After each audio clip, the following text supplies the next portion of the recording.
Buena jornada para todos. ¿Cómo están? Aquí estamos hoy con nuestra clase número 7, que es la parte 4 de nuestro proyecto y donde los contenidos van a abordar el calendario de trabajo hasta los recursos que vamos a necesitar. Los objetivos de nuestra clase son organizar el calendario del proyecto, indicar la organización interna y externa y definir todos los recursos que vamos a necesitar para concretar el mismo. Con respecto al calendario de trabajo, debemos recordar que lo más posible es que como secretarios o como asistentes estemos acostumbrados a trabajar con agendas. El calendario de trabajo tiene mucho que ver con las agendas. Tiene que elaborarse un programa de actividades especificando no solamente las fechas de inicio y de finalización de cada actividad, sino también que tienen que estar ordenadas en el tiempo, ¿no es cierto?, previendo la relación de la sucesión o simultaneidad entre las tareas. Es decir, la sucesión tiene que ver con qué tarea va a estar antes y después de una y de otra. Y la simultaneidad, por supuesto, qué tareas deben realizarse en conjunto para que el proyecto llegue a un buen término. Es muy importante prever esta relación porque si yo establezco una sucesión de tareas que en realidad debieran haber sido simultáneas, corro el riesgo que este recurso finito, que es el tiempo, no me permita o no me alcance para la concreción del proyecto o de la actividad. Y a su vez, si eran tareas simultáneas y yo las consumí en una sucesión de tareas, estoy corriendo exactamente el mismo tiempo. Cuando yo altero el valor de sucesión o de simultaneidad, me estoy arriesgando a que el recurso finito se concrete más finito que nunca y se termine y no alcancemos el final del proyecto. Es muy interesante presentarlo gráficamente a este calendario para que se puedan visualizar de una manera lo más rápido posible los tiempos de ejecución. A este gráfico se lo llama cronograma. Aquí les invito a que ustedes retomen el material de la clase número 1, donde nosotros hablábamos del diagrama de Gantt. Allí, si ustedes observan el diagrama y los dos ejes, el horizontal y el vertical, van a ver que tiene que ver justamente con una coordinación de estos trabajos y es prácticamente una visualización del calendario de nuestro proyecto. Por eso es muy bueno que ustedes vuelvan a aquella clase y ahora que ya están pensando en el calendario de trabajo, vuelquen esa información icónica que tenían para poder observar cómo se van a mover con esto de las actividades, las fechas y si son sucesivas o simultáneas. Administración del proyecto. Aquí viene el ejemplo, ¿no es cierto? Debe indicarse los siguientes aspectos en la administración del proyecto. Una organización interna, una coordinación externa que también tiene que ver con la organización, promoción y difusión y participación. Vamos a analizar primero estos 4 aspectos. En cuanto a la organización interna, tenemos que ver justamente qué departamentos, qué servicios, qué unidad, las personas, qué cualificación, es decir, qué competencias, qué aptitudes deben tener las personas para concretar este proyecto, qué tipo de profesionales deben ser, qué responsabilidad les va a caber dentro de la organización. Generalmente estamos pensando en qué persona va a coordinar, en qué persona se va a encargar de coordinar las tareas en general y también el equipo en particular. Y cuál va a ser la dinámica del trabajo, es decir, si nos vamos a reunir, qué horarios van a tener las acciones, cómo las vamos a coordinar. Todo esto tiene que ver en aquel ámbito físico y real que es la localización de nuestro proyecto, ¿no?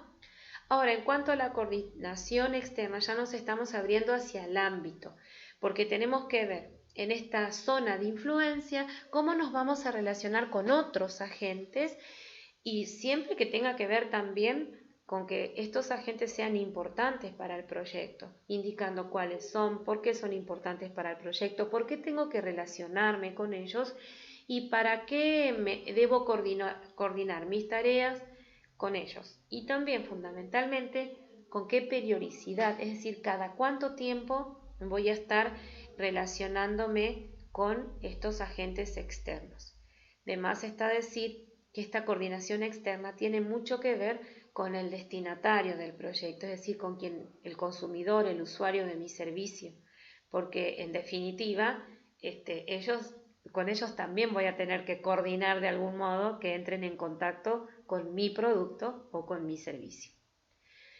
Luego tenemos también en la administración del proyecto la promoción y difusión, que son todos los métodos a través de los cuales nosotros damos a conocer entre los destinatarios nuestro proyecto, indicando nuestro contenido, el público objetivo y los instrumentos que vamos a utilizar.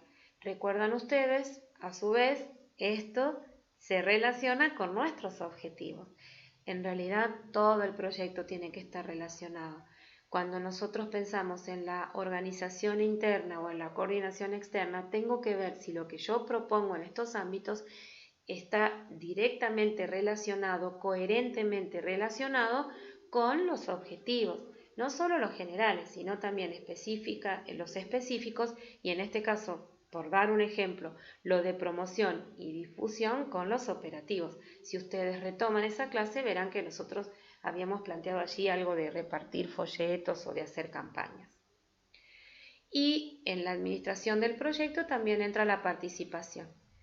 Esto también tiene que ver con las personas destinatarias que pueden incluso ser individuos o estar incluidas dentro de entidades e incluso con personas del entorno en el cual lo vamos a realizar. A lo mejor no son nuestros consumidores, pero de una u otra forma van a entrar en contacto con nuestro proyecto. Pensemos, por ejemplo, en el proveedor de los frascos de vidrio del proyecto de las mermeladas. En cualquier caso, será necesario precisar el alcance de esta participación, porque también se puede divagar mucho, ¿no es cierto? Pensando, supónganse que voy a necesitar fruta fresca, puedo decir, bueno, que también van a ser participantes en la administración del proyecto la gente que una vez hizo los canastos en los cuales nosotros transportamos la fruta. Aquí ya esto está fuera de cauce, ¿no es cierto? Ya es un alcance demasiado extendido. Entonces esta participación tiene que estar precisada, ¿no es cierto? Y bien definida, justamente para evitar este desborde de la administración. Conviene que la participación de la gente implicada esté planteada desde el inicio y que sus pasos sean acordados con ellos y con ellas, de modo que las personas involucradas realmente sean sujetos de acción. Y acá volvemos otra vez a lo mismo. Si queremos involucrar a los que alguna vez hicieron los canastos en los cuales transportábamos la fruta, no sé cómo vamos a definirlos como sujeto de acción de mi proyecto actual. Además de estos 4 puntos que nosotros hemos mencionado, por supuesto se tiene que hablar de las vías de financiación del proyecto. Todo esto tiene que ver con la participación, si el proyecto tiene capacidad de autogestionarse y también cómo se va a movilizar su continuidad atendiendo a si es sostenible o no. Por eso, quien diseña un proyecto, quien gestiona un proyecto, tiene que conocer muy bien su idea, porque estos detalles de autogestión, de sostenibilidad, solamente no se pueden conocer a partir de tener una idea concreta y bien planteada.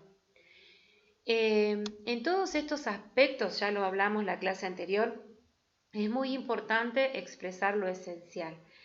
El exceso de detalles puede terminar haciendo un proyecto tedioso e incluso confuso. Y si nosotros queremos dar un poquito más de detalles, bueno, entonces armamos un anexo en el proyecto y ahí pongo todos los detalles que quiero. ¿Quién va a ir a leer el anexo? Aquel que esté muy interesado en los detalles, porque si el proyecto está bien redactado, con la redacción fluida y esencial se va a entender. Y solo va a ir el anexo el que quiera conocer los detalles. Con respecto a los recursos, ahora ya entramos en un aspecto que tiene que ver mucho en realidad, con lo que es el presupuesto, ¿no es cierto? Los recursos humanos, bueno, tenemos que considerar que vamos a utilizar personas remuneradas. El proyecto siempre debe equilibrarse por lo menos con lo que invirtió y por supuesto se espera que dé una ganancia.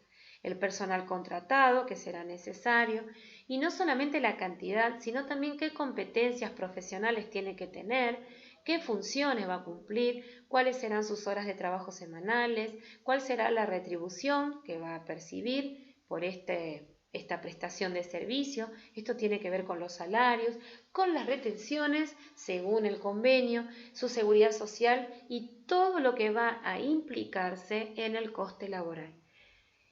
Nosotros podemos pensar en un recurso, en un proyecto informal, ¿no es cierto?, donde quizá estas cosas no sean tenidas en cuenta, pero lo cierto es que nos va a costar conseguir inversores si nosotros no le damos formalidad a los recursos humanos. Además también, esto no tiene que ver solo con la informalidad, como ya lo mencioné, sino también que cuando esta se hace demasiado informal, esta relación laboral con los recursos humanos, se pierde algo de credibilidad en el ambiente interno, pero también nos arriesgamos a perder credibilidad en el ambiente externo, en el exterior, en el contexto. Los recursos materiales y técnicos, bueno, serán aquellas instalaciones, materiales fungibles, es decir, aquello que al utilizarse se deteriora, pensemos en el azúcar, por ejemplo, máquinas, vehículos, todos estos recursos que, aunque no nos representen costes porque ya los tenemos que enumerarlos. Se debe señalar cómo se vinculan estas instalaciones, las maquinarias con el proyecto, de modo tal que vamos a tener que mencionar si es una adquisición, si es un alquiler, si es una cesión, si es una edición o si es una reparación. Esta vinculación con el proyecto debe estar enumerada también. Y finalmente, y muy importante, son los recursos monetarios. Acá nos estamos refiriendo a todos aquellos fondos que vamos a necesitar para prestar este servicio económico a las personas, a las familias, a los grupos, porque intervienen en un modo concreto en el proyecto y está previsto que nosotros vamos a necesitar un recurso monetario. No se habla tanto de la financiación del proyecto en este momento, pero sí de la cantidad de recursos monetarios o de los recursos específicos que se van a necesitar, porque luego hablaremos específicamente del presupuesto como plantea el material. Bueno, entonces nos vamos a disponer a elaborar y redactar un calendario, a administrar, a pensar cómo vamos a administrar y qué recursos vamos a necesitar para concretar nuestro proyecto. Seguimos trabajando. Recuerden que si en algún momento en las clases anteriores ustedes presentaron un proyecto y lo fueron elaborando y ahora sienten que por alguna modificación quieren cambiarlo, siempre se puede hacer. Traten de reciclar lo elaborado lo mejor posible y vayan innovando en sus propuestas, porque se entiende que muchas veces en la medida en que vamos conociendo pasos que antes desconocíamos, podamos querer tener un nuevo planteo de un nuevo proyecto que quizás sentimos que es una idea más realizable. Nos seguimos comunicando por los medios establecidos y bueno, y nos estamos preparando para la clase número 8, que será la última clase de este área curricular. Los saludo afectuosamente y nos mantenemos en contacto. Hasta pronto.